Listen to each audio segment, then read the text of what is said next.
त्वं स्त्री त्वं पुमानसि, त्वं कुमारा उत वा कुमारी, त्वं जीर्णो दंडेन वंचसि, त्वं जातो भवसि विश्वतो मुखः। अथर्व 10.8.27।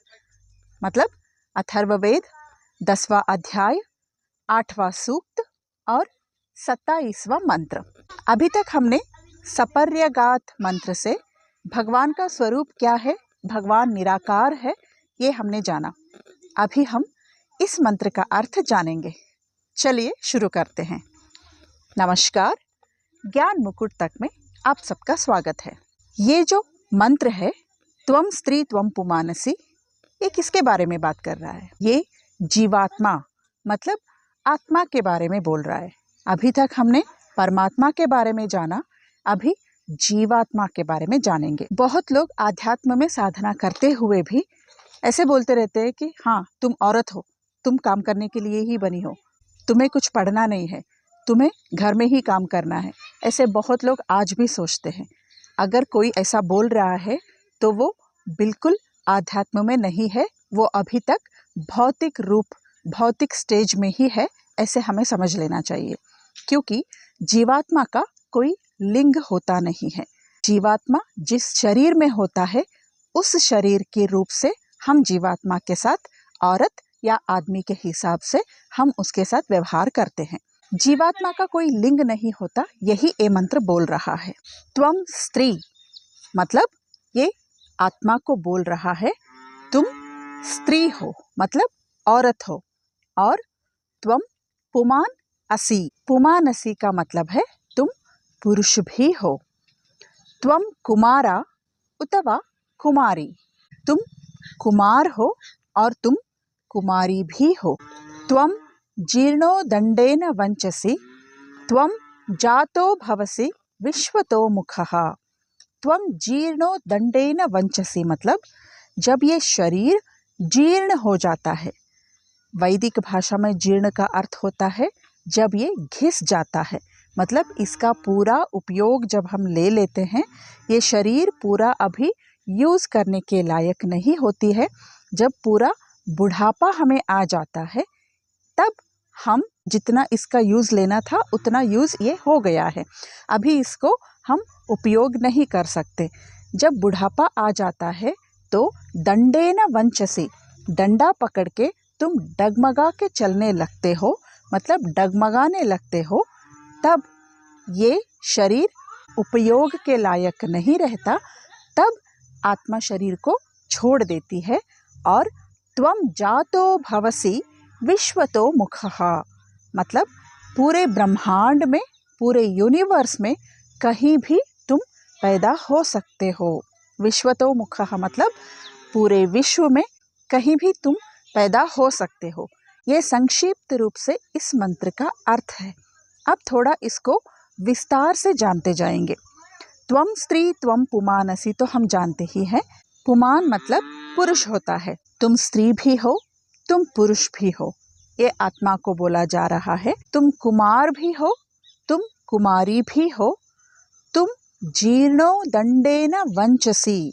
जब ये बोल रहा है त्वं स्त्री त्वं पुमानसि, तुम स्त्री भी हो, तुम पुरुष भी हो, तो कैसे जाने हम स्त्री क्या है, स्त्री कौन है और पुरुष कौन है? ये मंत्र आत्मा को एड्रेस कर रहा है, ये आत्मा के लिए बोला जा रहा है। जिस शरीर में ये आत्मा रहती है, अगर स्त्री के शरीर में आत्मा है तो हम स्त्री की तरह उनके साथ व्यवहार करते हैं, और पुरुष की तरह पुरुष के शरीर में है तो हम उनके साथ पुरुष की जैसा व्यवहार करते हैं। कुमार के शरीर में है तो हम कुमार की तरह उनके साथ व्यवहार करते हैं, और कुमारी भी होती है, अगर कुमारी की शरीर में है तो उसी रीति से हम उनके साथ व्यवहार करते हैं। आत्मा का सफ़र चलता ही रहता है और आत्मा को कभी उम्र नहीं होता, आत्मा कभी बूढ़ा नहीं होता, आत्मा का एज कभी होता नहीं है। इसीलिए हम कुमारा भी बोलते हैं, कुमारी भी बोलते हैं। अगर एक बूढ़े के शरीर में आत्मा है तो हम उनके साथ बुजुर्ग की तरह व्यवहार करते हैं। अगर आत्मा एक छोटे बच्चे या एक कुमार के शरीर में है तो हम उनके साथ कुमार की तरह ही व्यवहार करते हैं। लेकिन आत्मा का कोई एज नहीं होता, आत्मा मरता नहीं है, आत्मा अमर है। इसीलिए हम आत्मा को बोल रहे हैं कि तुम्हारा कोई लिंग नहीं होता, तुम्हारा कोई एज नहीं होता, तुम स्त्री भी हो, पुरुष भी हो, कुमार भी हो, कुमारी भी हो। लेकिन जब इस शरीर का एज हो जाता है, यहाँ पे हम त्वम बोल रहे हैं इस शरीर को, शरीर के अंदर होने से ही आत्मा को बोल रहे हैं। ये शरीर जब उपयोग के लायक नहीं होता है, ये पूरा घिस जाता है, पूरा इसका उपयोग लेने के बाद शरीर जब बूढ़ा हो जाता है, शरीर जब सिकुड़ जाता है, तब ये आत्मा कहीं और जाके विश्व में, पूरे ब्रह्मांड में कहीं और जाके ये जन्म ले सकता है, एक नया शरीर ले सकता है। इसीलिए बोलते हैं त्वं जीर्णो दंडेन वंचसि त्वं जातो भवसि विश्वतो मुखः। मतलब अभी हम जान सकते हैं आत्मा का कोई लिंग नहीं होता, इसीलिए हम उस शरीर के लेवल में ही हमको बात नहीं करना है। आध्यात्म में जो भी साधक होते हैं, जिज्ञासु होते हैं, जो भी आध्यात्म के लेवल में बात करते हैं, उनको समझ लेना चाहिए।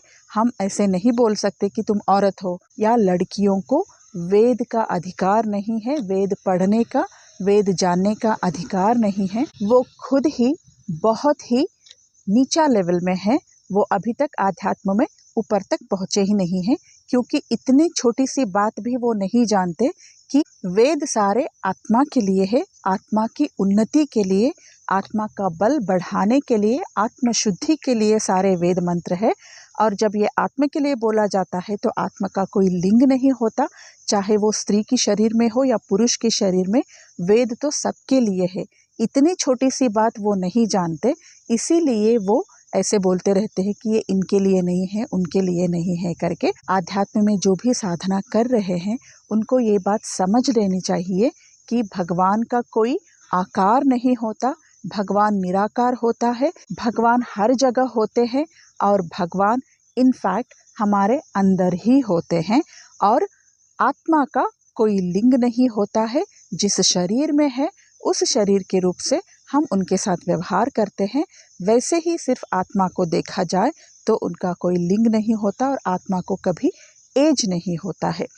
आत्मा के साथ हम ऐसे नहीं बोल सकते कि तुम छोटे हो, मुंह बंद करो, जैसे बोल रहे वैसे करो, ऐसे नहीं बोल सकते, क्योंकि आत्मा का पता नहीं कितना उम्र होगा। वो छोटे बच्चे की शरीर में है, इसीलिए हम ऐसे बोल रहे हैं।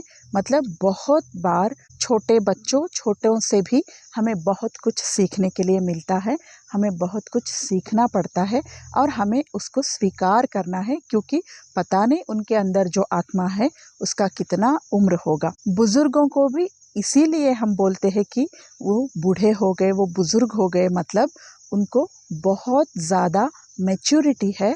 पूरे ज़िंदगी के अनुभव के वजह से उनको बहुत कुछ पता होता है, उस हिसाब से उम्र को हम नापते हैं। बूढ़े बुजुर्ग वानप्रस्थी इसीलिए बोलते हैं कि उनके पास देने के लिए, औरों को, अपनों से छोटों को देने के लिए बहुत सारा ज्ञान होता है। इसीलिए वो ज्ञान उनके अनुभव की वजह से मिलती है। जितना क्वांटिटी है वो यहाँ इम्पोर्टेंट नहीं होता, कितने साल जिए, उतने सारे सालों को उन्होंने कैसे उपयोग किया, उसको कितना यूज़ किया, उनको कितना क्वालिटेटिव बनाया, ये बात बहुत इम्पॉर्टेंट है कि वो कैसे जिए।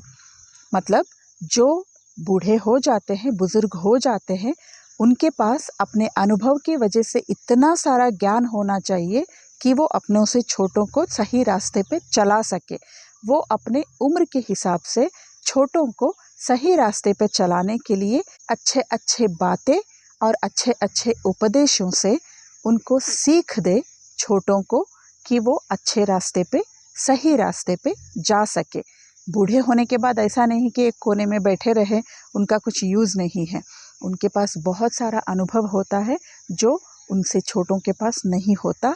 हम सबके पास इतना ज्ञान नहीं होता, वो ज्ञान सबके साथ वो बांट सकते हैं और अपना ज़िंदगी कितना उम्र तक जिए, इससे ज़्यादा उस सारे इतनी बड़ी उम्र को वो कैसे उपयोग किए, ये बात बहुत इम्पॉर्टेंट हो जाती है। और ये मंत्र इसी के बारे में, इन सारे ज्ञानों के बारे में ही बता रहा है कि आत्मा का कोई लिंग नहीं होता और आत्मा को कभी एज नहीं होता और आत्मा मरता भी नहीं है, वो अमर है। इसी बात को समझाने के लिए कि जो आध्यात्म के मार्ग में हैं, जो साधना कर रहे हैं, उनको भी बहुत सारे लोगों को ये बात पता नहीं रहती है। इसीलिए वो हम सब आत्माओं को, जो भी जिस शरीर में भी सारे आत्मा जो भी है, सभी आत्माओं को गौरव की नज़र से, सम्मान की नज़र से देखना चाहिए। ये इस मंत्र का पूरा अर्थ है। अगले भाग में और एक मंत्र के साथ वापस मिलूंगी। तब तक के लिए नमस्कार।